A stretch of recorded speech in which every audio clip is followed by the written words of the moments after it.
오늘 말씀의 제목을 먼저 볼게요. 신앙의 중심을 잡자라는 말씀의 제목으로 함께 은혜 나누려고 합니다. 제가 서두부터 이런 말씀을 드리기에는 좀 엉뚱하다 생각하실 수도 있을지 모르겠지만 전 세계 나라의 수가 몇 개인지 한번 생각해 보셨어요? 알고 계시는 분 있을까요? 세계 지도에 그려져 있는 나라는 모두가 237개국이에요. 근데 유엔에서 인정하는 나라가 또 별도로 있어요.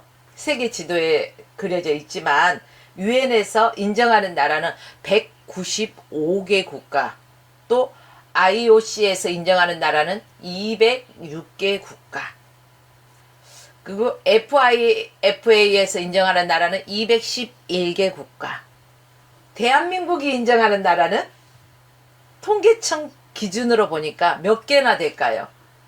224개국을 대한민국은 인정하는 국가로 이렇게 통계청에 나와 있어요.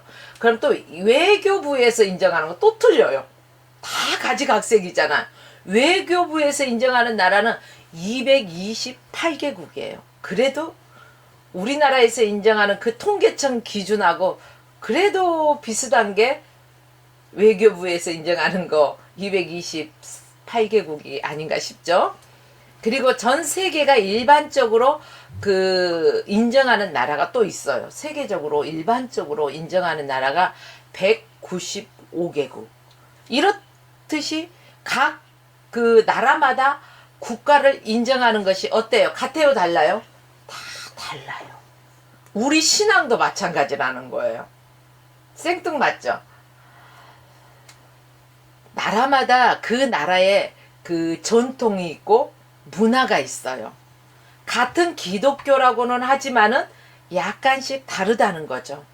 그래서 우리나라는 기독교이지만은 유교 사상이 많이 있기 때문에 또 다른 나라들과 기독교이지만 다르다는 거예요. 이렇게 각 나라를 인정하는 국가 수가 다르듯이 신앙도 마찬가지. 그 나라의 전통과 문화에 따라서 기독교의 그 방법도 이렇게 신앙생활하는 것도 약간씩 다르다는 거죠. 그런데 왜 그럼 이처럼 다를까? 왜 통일성이 없을까? 한 번도 생각해 본 적 없으실 거예요. 대부분이.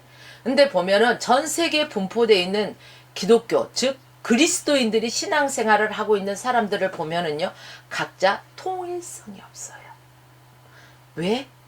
자기의 생각, 자기의 중심, 그리고 주관적이면서도 편의주의적인 신앙생활하는 모습으로 살아가기 때문에 다 달라요. 근데 딱 하나 공통점이 있다는 거. 요거 센스 있으신 분들은 아마 그거? 하고 아실 거예요. 뭘까요? 그 한 가지 유일하게 통일점은요, 주일날, 오늘 주일이죠? 이렇게 하나님 앞에서 예배 드린다는 사실이에요. 이것은 그 나라의 문화와 전통과 기독교의 그 그리스도인들이 신앙생활하는 모습은 각각 조금씩 다 다를지 몰라도 주일날 예배 드리는 것은 다 똑같다는 것입니다. 그렇다면 왜 이와 같은 현상들이 생겨났을까? 가장 큰 이유를 보면은 그리스도인으로서 어떻게 살아가야 되는가에 대한 분명한 원리 중심, 그러니까 한마디로 표준 통일이 되어 있지 않기 때문. 각 사람마다 다 자기 중심적이에요. 자기 편리한 대로 신앙생활을 하고 있다는 것입니다. 사도 바울은 오늘 본문 로마서 12장 1절에 보니까 그러므로라는 말은 뭐예요? 그러니까 그러므로라는 것은 어떤 결론을 이끌어내는 거. 이러이러한 일들이 있어. 그러니까 그러므로 이런 결론적인 말을 할 때 하는 거예요. 그런데 12장 1절 말씀 보니까 그러므로라는 결론을 이끄는 접속사를 사용하고 있단 말이에요. 이 접속사는 로마서 전체를 둘로 나누는 분수령과 같은 역할을 하고 있는데 1장에서 11장까지는 구원에 관한 교리에 대해서 설명을 하고 있어요. 그런데 12장부터 마지막 장까지 보면은 구원받는 성도들이 어떻게 살아가야 하는가, 이 삶의 표준이죠. 그거에 대해서 말씀하고 있습니다. 그리고 성도들의 실천적인 삶에 더욱더 구체적으로 이렇게 살아야 된다는 것을 말하고 있죠.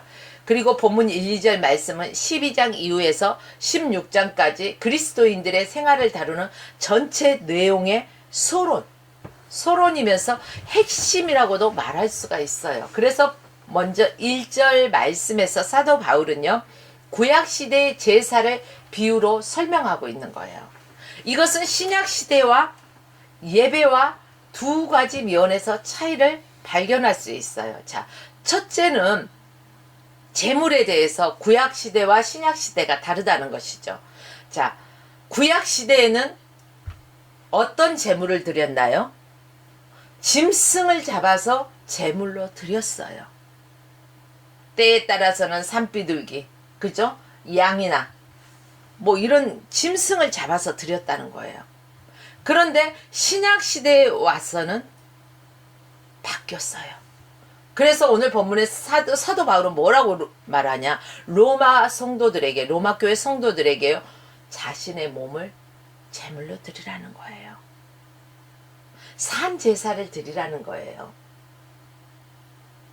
또 제사의 방법에서도 다르다는 거죠.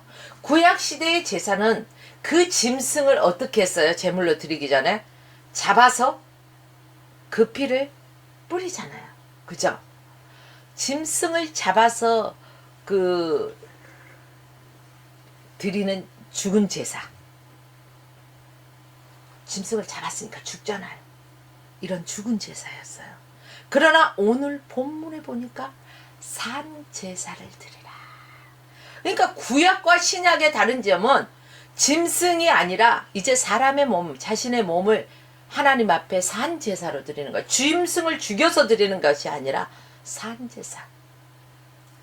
그렇다면 사도 바울이 로마 성도들에게 진심으로 원하고 있는 그 핵심 요구사항이 과연 무엇일까? 한마디로 요약하자면 이거예요. 하나님이 기뻐하시는 거룩한 산 제사를 드려라. 산 제사. 산 제사가 뭘까? 거룩한 제사는 뭘까? 구별된 삶을 살아가는 거예요. 성도들이 일주일에 한번 교회 나와서 거룩한 모습으로 앉아서 찬양을 막 부르고 기도하고 말씀 듣고 나가서 제멋대로 세상 사람들과 별반 차이 없게 구분이 안 가는 이런 삶을 사는 것이 아니라 분명하게 누가 봐도 그래, 저 사람이 옛날에는 개차반 같았는데 말이야, 예수 믿고 나더니 뭔가 달라졌구나. 아니, 저 사람이 망나니같이 살던 사람 맞아? 아니, 교회 다닌다더니, 예수라는 분을 믿는다더니, 어머머머, 세상에 전혀 안 바뀔 것 같은 사람이 저렇게 바뀌었어. 이런 식으로 변화된 삶, 구별된 삶을 살아야 된다는 거예요. 그리고 구별된 삶을 살다가 주일에 주님 앞에 나와서 거룩한 산제사로 우리의 몸을 드려지는 거예요. 마음과 뜻과 정성과 생명을 다해서 드려지는 이 예배를 말하는 것입니다. 사랑하는 여러분, 성도들의 구별된 삶만이 하나님을 기쁘시게 하는 삶이 되는 것이에요. 이게 바로 거룩한 삶이에요. 또 이것을 뭐라고 말할 수 있을까요? 영적 예배다, 이렇게 말합니다. 구약의 이스라엘 백성들의 실패가 있었어요. 이 실패는 뭘까요? 예배의 실패였습니다. 성전에서 거룩함을 아주 지나치게 강조하다 보니까 성전 안에서의 거룩하며 성전 밖에까지 이어져야 되는데도 이어지지 못했다는 것입니다. 오늘날도 많은 사람들이 교회 안에서는 거룩한 척을 하는데요, 척은 잘해요. 그러나 교회 밖에서는요, 전혀 분별할 수 없을 정도의 삶을 살아가는 사람이 많다는 거예요. 이게 뭘까요? 사두개인과 바리새인과 같이 아주 형식적이고 자기 중심적인 종교 생활을 하게 된 거라는 거죠. 믿음은 있지만 삶이 따라주지 않아요. 신앙은 결국 하나님께서 기뻐 받으시는 예배가 될 수 없다는 사실이죠. 사랑하는 여러분들이요. 우리에게 믿음이 있다면 그 믿음이 교회 밖에서도 그대로 옮겨져야 되는 것입니다. 바리새인적인 삶과 사두개인적인 삶에서 벗어나야 하는 것입니다. 형식적으로 주일날 되면은 성경책 끼고, 아니 요즘은 성경책도 안 들고 가더라고요. 앞에서 PPT 다 띄워주니까요. 성경을 찾아서 읽으라고 하면은요, 이게 신약에 있는 말씀인지 구약에 있는 말씀인지 찾지를 못해요. 여러분, 성경책을 가지고 내가 그리스도인이라는 게 표시가 나요. 성경을 들고 다니면은. 핸드폰 안에 다 있다고요? 핸드폰으로 보지 말고 웬만하면 성경책을 가지고 다니면서 보십시오. 성경을 찾아가면서 읽으십시오. 그리고 우리가 신앙생활을 할 때 내 중심적으로 신앙생활을 해서는 안 된다는 것입니다. 하나님의 말씀에 근거해서 말씀 중심적인 삶을 살아갈 때 하나님이 그 사람의 예배를 기뻐 받으시는 것입니다. 그게 바로 진정한 그리스도인이요, 구별된 그리스도인이라는 것이죠. 하나님께서 진정 원하시는 것이 뭘까요? 일주일에 한 번 주일 11시 예배 딱 나와서 한 번 예배 드리는 거 하나님이 기뻐하실까요? 아니요. 하나님은 그 예배를 기뻐하지 않으셔요. 일주일 내내 정말로 세상에서 살아가면서도 우리에게 맡겨진 일 속에서 구별된 삶을 살면서 보람돼요. 내가 세상에서 일주일 동안 살아가지만 매 순간순간 주님과 동행하면서 하나님이 이 순간에 내가 어떻게 하기를 원하고 계실까? 주님이라면 이 순간 어떤 말을 내가 하기를 원하실까? 어떤 행동을 하기를 원하실까? 이런 구별된 삶 속에서 일주일을 보내면서 열심히 맡겨진 일에 최선을 다하다가 주일날 거룩한 주의 백성답게 구별된 모습으로 하나님 앞에 나와서 예배드리는 자를 하나님이 기뻐하신다는 것입니다. 계속해서 말씀, 오늘 읽은 2절 말씀을 함께 큰 소리로 읽어보시겠습니다. 시작! 너희는 이 세대를 본받지 말고 오직 마음을 새롭게 함으로 변화를 받아 하나님의 선하시고 기뻐하시고 온전한 뜻이 무엇인지 분별하도록 하라. 아멘. 그래요. 이 세대를 본받지 말라는 거예요. 그리고 하나님의 선하시고 기뻐하신 온전한 뜻이 무엇인지 우리는 분명하게 분별하라는 것입니다. 사도 바울은 로마 교회 성도들에게 거룩한 제사 곧 영적인 예배를 드리라고 명령하고 있는 것입니다. 아니, 더 한 걸음 나아가 볼까요? 거룩한 산제사 영적 예배를 드리라고 명령하는 것에서 그치는 것이 아니라 한 발자국 더 나가서 그들이 그 거룩한 제사 곧 삶의 예배를 드리는 구체적인 방법에 대해서 계속해서 말씀해 주고 있습니다. 그렇다면 어떻게 신앙생활하는 것이 표준적이면서도 중심이 아주 잘 잡힌 신앙생활을 구별된 산 예배를 드릴 수 있는 것인가? 첫째, 오늘 본문 2절 말씀 읽은 것처럼 이 세대를 본받지 않는 것입니다. 이 세대를 본받지 말라. 이 말은 무엇일까요? 세상의 그 악한 양식대로 쫓아가지 말라는 것입니다. 세상이 얼마나 악합니까? 그것을 쫓아가지 말라는 거예요. 아유, 세상 사람들도 다 저러는데 나만 아주 그냥 이러고 있으면 어떻게 뒤처질까 봐요? 아니요, 염려하지 마세요. 주님이 말씀하시는 것만 우리는 믿고 따라가면 되는 거예요. 시대적인 조류를 가장 잘 반영한 게 뭘까요? 매스컴이에요. 매체라는 거예요.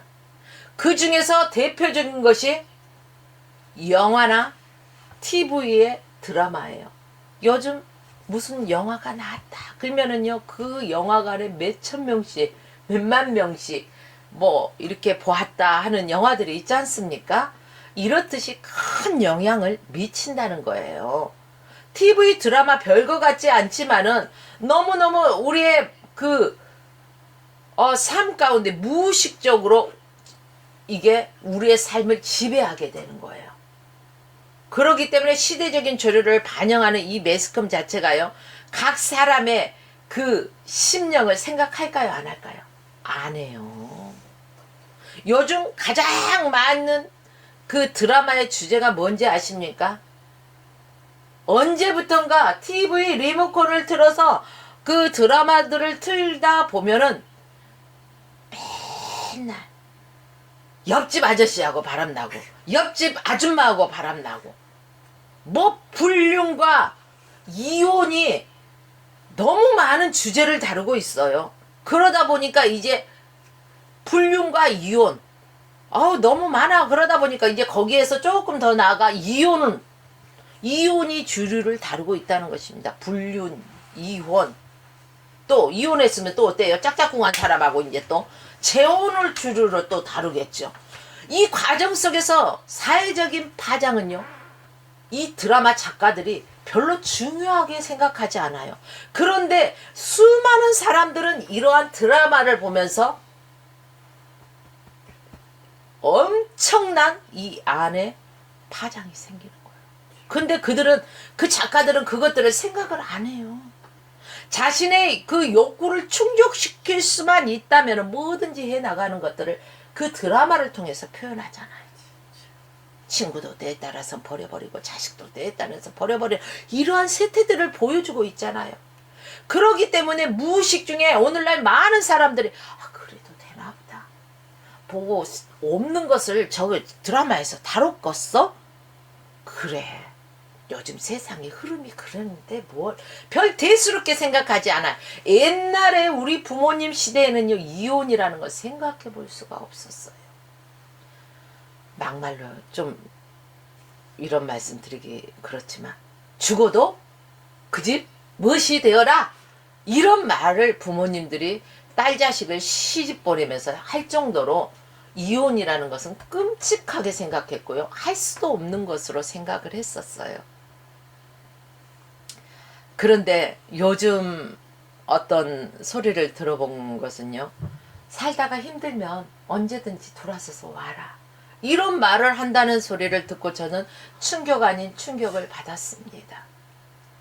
그래서일까요? 결혼식장에는 딱 들어가서 신혼여행을 멋지게 갑니다. 하고요. 근데 올 때는 따로따로야. 거기에서 과연 무슨 일이 있었길래 이게 말이 됩니까 여러분?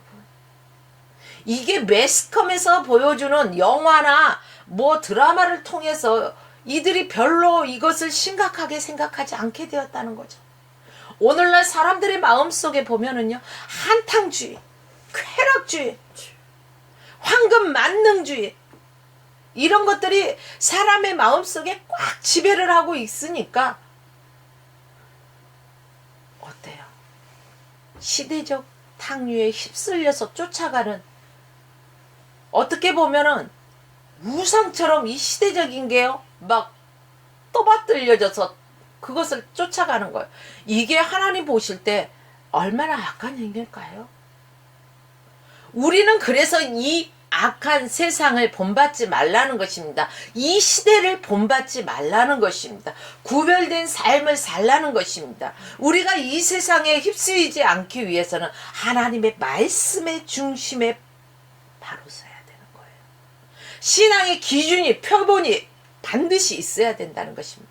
우리는 누구를 봐야 될까요?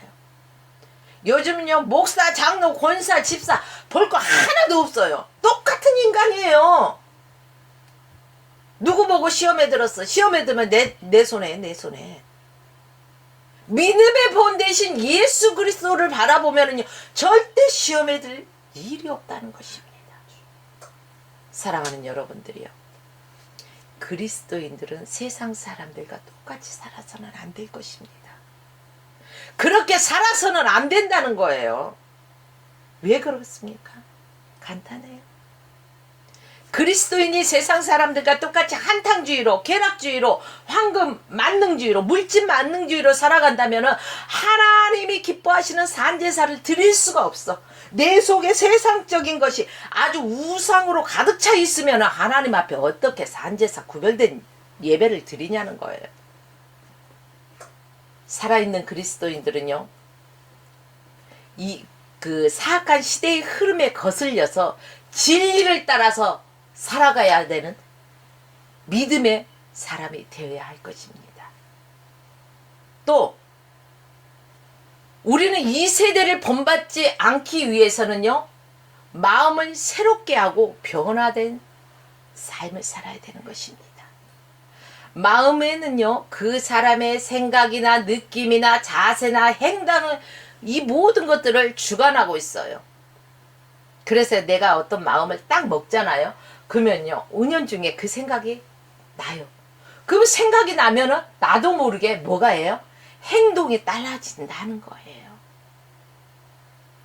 그러므로 그 마음을 누가 주장하느냐에 따라서 사람의 운명이 바뀌는 거예요. 그래서 신학자 루이스 펠콤은요, 인간의 마음은 신앙의 좌소라고 했어요. 그리스도인들은 이미 그 마음 속에 그리스도께서 성령으로 내주하고 계시기 때문에 그렇습니다. 고린도후서 5장 17절 말씀해 보니까 그런즉 누구든지 그리스도 안에 있으면 새로운 피조물이라. 이전 것은 지나갔으되 보라 새 것이 되었도다. 내가 예수를 만나기 전에는 나도 세상 사람들과 똑같이 살았다는 거죠. 어둡고 컴컴한 데서 뱅글뱅글 빛이 돌아가는 데서 스텝을 밟는 사람들도 그들도 예수를 만나면 어떻게 해요? 새로운 피조물이 된다는 거예요. 그렇다면 이전 것은 지나갔죠. 새로운 피조물이 되기 때문에. 그러면은 그리스도 안에서 새 사람이 된다는 거예요. 회개하고 주 예수 그리스도가 내 안에 계시다. 그렇기 때문에요. 여러분 쉽게 말할게요. 포도나무에 그 가지가 붙어 있을 때는요. 열매가 맺던가요? 안 맺던가요? 열매가 맺더라고요.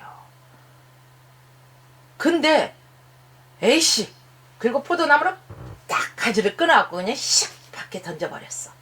그러면은 그 밖에 던져진 뿌려갖고 던진 나무에 열매 맺어요? 아니요. 말라 삐뚤어져서 사람의 발에 밟히고 또 불쏘시개로 쓰잖아요. 이렇듯이 우리가 예수 안에서 새로운 피조물이 되어서 구별된 삶을 산다는 것은요. 영적인 힘이 있는 거예요. 영향력이 있는 거예요. 그러나 내가 예수를 믿는다고 입으로는 그러면서 전혀 변화되지 않는 삶을 산다면요. 어떻게 되겠습니까? 중요합니다, 여러분. 그리스도 안에서 새 것이 되었으면 새 것이 된 상태가 계속 유지된가요? 한 번 됐으면 아니잖아요. 그렇기 때문에 사도 바울은 날마다 나를 쳐서 복종시킨다겠어요. 저들은 구원시키고 나는 구원에서 떨어질까 두렵다는 거예요. 이 세상에 존재하는 모든 것이요. 시간이 지나가면은요. 낡아져요. 그래서 우리 외모를 한번 볼까요, 먼저? 아우, 저 사람 어쩜 미스코리아 같이 예쁘니까. 손대면 턱 하고 터질 것만 같은 유행가 가사요? 아, 그 정도로 예쁜 20, 30대 우리 있었잖아요. 그런데 이 사람이 이 젊음을 끝까지 가나요? 아니요. 꽃이 피고 그 다음에 시들고 떨어지듯이 우리의 겉모습도 후피하고 늙어지어요. 그래서 사람들은요 늙지 않으려고요 막 주름을 막 피워 막 이렇게 당겨. 이뻐요? 당기니까 주름이 없어지는 것 같네요. 네, 이렇게 당김술을 하고 뭘 또 집어넣어 빵빵하게. 그러면은 겉모습은 젊어 보일지 모르지만 이 속의 것들은 어떻게 내 그 안에 모든 것들은요 다 늙잖아요. 인간의 육신은 늙어요. 그렇기 때문에 너무 겉모습에 이게 막 스트레스 받지 마세요. 그렇다 해서 막 아주 바쁠 때기 무쳐하고 다니지도 마시고 좀 깔끔하게 하시면서도 우리가 새로운 피조물이기 때문에 내 안에, 겉사람이 낡아지는 내 안에 속사람은요 늘 새롭게 유지해야 된다는 거예요. 이 새롭게 유지한다는 게 뭘까요? 거듭난 영혼뿐이라는 거예요. 우리 안에 성령 하나님께서 내주하고 계시고 날마다 성령 하나님이 내주하면서 나에게 말씀하시고 그분의 말씀대로 내가 그분과 연합하면서 따라 살아가는 사람들은요, 겉사람은 후피하나 내 속사람은 날로 새로워진다는 것입니다. 오늘 화평 방송을 통해서 또 축복 방송을 통해서 함께 예배드리는 모든 성도 여러분, 우리 겉사람은 비록 낡고 후패질지언정 우리 속사람은, 우리의 영혼이 날마다 새로워지기를 원합니다. 하나님의 말씀으로 새로워지기 원합니다. 또 에베소서 4장 22절로 24절 말씀에 보면요, 너희는 유혹의 욕심을 따라 썩어져가는 구습을 쫓는 옛사람을 벗어버리고 오직 심령으로 새롭게 되어서 하나님을 따라 의와 진리로 거룩함으로 지으심을 받은 새 사람을 입으라는 것입니다. 세상에 썩어져 갈 것들에 대해서 목매지 마십시오. 세상 구습을 쫓아가지 말라는 것입니다. 예전에는 내가 어떤 모습으로 세상에서 살았던 간에 이제는 예수 그리스도를 믿음으로 말미암아 그 모습들을 다 청산해야 된다는 것입니다. 여러분, 이 말씀을 쉽게 말씀드려 볼까요? 마음을 새롭게 한다는 것, 도대체 어떻게 하면 마음을 새롭게 하는가 비유로 말씀드리겠습니다. 여러분, 막 이것저것 늘어져 있어. 지저분해. 발 디딜 것 없이. 근데 그것을 막 쓰레기 종량제 봉투 갖다가 막 다 담고 분리하고 청소를 갖다 딱 버리고 청소 싸게 봐요. 쓸고 닦고 반짝반짝 빛이 나. 여러분, 청소하는 것 같아요. 내 마음에 전에는 세상 유혹의 욕심을 따라서 그냥 아주 온갖 더럽고 추한 것들이 있던 것들을 다 예수 그리스도 이름으로 청산을 해버렸어. 다 버렸어. 회개하고 새 사람을 입었어. 그러니까 이제 내 안에 뭐가 있어요? 성령 하나님이 계시니까요, 의와 진리로 거룩함으로 막 빛나는 자의 삶을 살아가는 거예요. 거룩한 새 사람을 입은 거예요. 우리가 바로 그런 삶을 살아가는 거예요. 이게 새롭게 되는 거예요. 피조물, 새로운 피조물이 된 성도의 옛 모습이 있어서는 안 된다는 거예요. 포도주도요, 새 포도주는 새 가죽 부대에 담는데 새 포도주를 낡은 가죽 부대에 담는 사람은 없어요. 왜요? 이게 너무 낡아갖고 터져버리면은요, 포도주는 포도주대로 버리죠. 가죽 부대는 가죽 부대대로 버리죠. 그렇기 때문에 새 포도주는 새 부대에 담듯이 옛 습성은 벗어버리고 의와 진리로 옷 입는 저와 여러분의 삶이 되시길 주의 이름으로 축원합니다. 우리는 말씀과 기도로 성도의 교제를 통해서요, 날마다 점진적으로 성장해 나가야 돼요. 성화되어져 나가야 되는 거예요. 어떻게 그 계단이 쫙 있잖아요. 그러면 한 계단 한 계단 오르지 점프해서 팍 올라가겠어요. 한 계단 한 계단 올라가듯이 말씀과 기도가 끊임없이 늘 나를 새롭게 하는 거죠. 성도들의 교제 속에서도요, 누구 흉보는 것이 아니라, 누구 뒷담화치는 것이 아니라 하나님의 말씀에, 내게 말씀하신 하나님의 말씀을 함께 나누면서, 또 기도의 제목이 있으면 함께 나누면서 우리가 이런 교제를 통해서 점진적인 변화, 성화되어져가는 삶을 살아야 할 것입니다. 사랑하는 여러분들이요, 경건의 능력은 이 사람이 10년 신앙생활했다, 아니 20년 신앙생활했다, 이거에 따라서 달라지는 것이 아니에요. 경건의 능력은 어디서 나타나느냐? 하루하루 진리의 말씀에 따라서 살고자 결단하면서요, 기도하면서요, 살아가는 사람이에요. 주님과 동행하면서. 기도 없는 신앙생활은 뭘까요? 비가 오기를 기다리는데 구름은 잔뜩 끼었지만은 비가 없는 구름, 비구름이 아니라 비가 없는 구름, 마찬가지예요. 기도하지 않는 신앙생활. 비가 없는 구름을 바라보면서 비 떨어지기를 바라는 거하고 똑같다는 거죠. 여러분, 자, 결단합시다. 우리는 말씀이 없으면은요, 내 안에서 뭘로 역사할까요? 고장난 자동차, 브레이크가 고장난 자동차를 마음대로 스톱할 수 있어요? 없잖아요.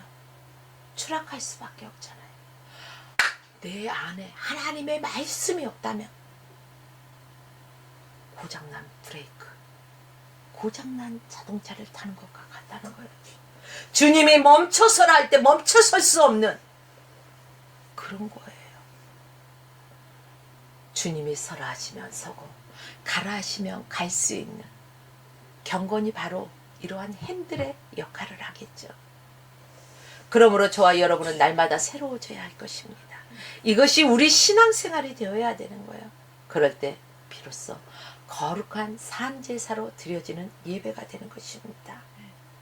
또한 저희들은 하나님의 선하시고 기뻐하시고 온전한 뜻이 무엇인지 분별해야 돼요.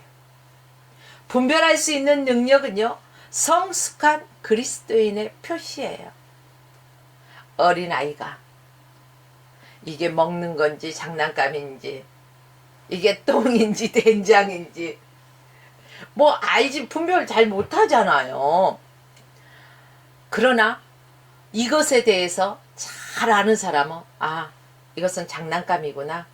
정말로 음식하고 똑같이 생겼지만은 장난감으로 이렇게 너무 흡사하게 잘 만들었구나. 이걸 분별하잖아요. 요거 된장같이 생겼는데 이건 된장이 아니라 똥이네? 에? 이거 똥장이네? 알잖아요. 이게 찍어서 안 해봐도 알잖아요. 이처럼 좀 비유가 좀 그쵸? 근데 쉽게 하려고 하다 보니까 그러네요. 성숙한 그리스도인들은 영적인 어린아이 상태가 아니라는 거예요. 영적인 어린아이 상태라면 이거 분별하지 못해요. 그러나 성숙한 그리스도인들, 진정 하나님이 원하시는 그 뜻을 분별해낼 수 있어야지 성숙한 그리스도인이라는 거예요. 이 분별력은 그럼 어떻게 생길까요? 첫째는 이 세대를 본받지 않으면 돼요. 둘째는 날마다 마음을 새롭게 하고 정말로 경건에 힘쓰면 되는 것입니다. 그렇게 하다 보면요, 우리의 영안이 밝아져요. 영안이 열리니까 하나님의 뜻이 무엇인지 아주 분별하게 된다는 거예요. 새롭게 분별하는 거죠. 이것이 바로 영적인 예배라는 거예요. 우리의 몸으로 거룩한 산 제사를 드리는 것이라는 거죠. 오늘 예배를 드리시는 여러분, 경건에 힘쓰는 저와 여러분이 되시길 부탁드립니다. 구원받는 그리스도인들은요, 신앙의 중심을 잡고 살아가야 돼요. 흔들리지 말아야 돼요. 그래서요, 성경은 이렇게 말합니다. 좌로도 우로도 치우치지 말고 뜨겁든지 차갑든지, 그쵸? 미지근해가지고 뭐 이쪽으로 갈까요 저쪽으로 갈까요 하지 말라는 거예요. 중심을 잡으라는 거예요. 자, 운동장에서 조회를 할 때요, 저희 초등학교 때도 그랬어요. 군대도 많이 그럴 거예요. 저기 가운데 누구 무슨 색 옷 기준 기준 이렇게 하잖아요. 그러면 기준이 움직이는 거 봤어요, 안 봤어요? 몰라요? 기준은 안 움직이는 거예요. 그 기준은 가만히 서 있으면요, 좌우에 서 있는 사람이요, 뭐 양팔을 벌려서 움직이라는 그 범위 내로 움직이는 거예요. 이처럼 우리의 신앙도요, 세상의 그 급속한 변화의 물결이 있다 할지라도 우리는 중심을 잡고 살아가야 된다는 것입니다. 하나님의 말씀 안에서 하나님의 뜻을 분별해서 진리와 거룩함으로 하나님의 말씀을 묵상하면서 그 말씀대로 살아가기를 몸부림치면서 기도하면서 믿음의 본 대신 예수 그리스도만 바라보고 믿음의 십자가의 표대를 향해서 우리는 다른 벽질에 나가는 그러한 삶을 살아가야 된다는 것입니다. 자기 생각도 내려놓고 하나님의 뜻과 반대되는 모든 것들은 내려놓아야 할 것입니다. 우리 사명자들, 또 믿음의 동역자들, 그리고 모든 하나님의 권속들, 성도님들께서는 자기 자신뿐 아니라 세상이 뒤집혀서 도망하지 않도록 중심을 잡고 살아가야 돼요. 이 마음이 언제 탁 바뀌면 세상으로 향할지 모르잖아요. 이 바뀌지 않고 언제나 한결같이 그리스도의 안에서 중심을 잡고 살아가시길 주의 이름으로 축원하며 오늘 말씀을 마칩니다.